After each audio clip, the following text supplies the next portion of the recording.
ನಮಸ್ಕಾರ ಗೆಳೆಯರೆ, ನಾವು ಇವತ್ತು ಸಾಮಾನ್ಯ ಜ್ಞಾನದ ಪ್ರಮುಖ ಪ್ರಶ್ನೋತ್ತರ ಬಗ್ಗೆ ಚರ್ಚಿಸುತ್ತಿದ್ದೇವೆ. ಈ ಪ್ರಶ್ನೆಗಳ ಉತ್ತರ ನಿಮಗೆ ಗೊತ್ತಿದ್ದರೆ ಕಮೆಂಟ್ ಮಾಡಿ ತಿಳಿಸಿ ಮತ್ತು ವಿಡಿಯೋವನ್ನು ಕೊನೆವರೆಗೆ ನೋಡಿ. ಪ್ರಶ್ನೆ: ಶ್ರೀರಾಮನ ಬಿಲ್ಲಿನ ಹೆಸರೇನ? ಆಪ್ಷನ್ ಇ ಅಗ್ರಜ್, ಬಿ ಕಿರಣ, ಸಿ ರಾಮ, ಡಿ ಕೋದಂಡ.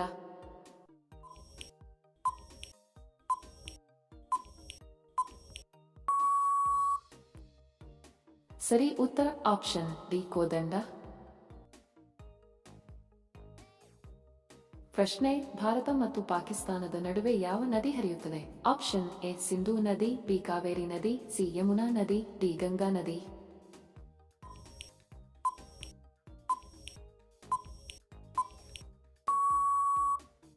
ಸರಿ ಉತ್ತರ ಆಪ್ಷನ್ ಎ ಸಿಂಧೂ ನದಿ. ವಿಡಿಯೋ ಕೊನೆವರೆಗೂ ನೋಡಿದ್ದಕ್ಕೆ ತಮ್ಮೆಲ್ಲರಿಗೂ ಧನ್ಯವಾದಗಳು. ಮತ್ತೆ ಭೇಟಿ ಆಗೋಣ ಇಂಟ್ರೆಸ್ಟಿಂಗ್ ವಿಡಿಯೋದೊಂದಿಗೆ. ಅಲ್ಲಿಯವರೆಗೆ ನಮಸ್ಕಾರಗಳು. ಜೈ ಹಿಂದ್.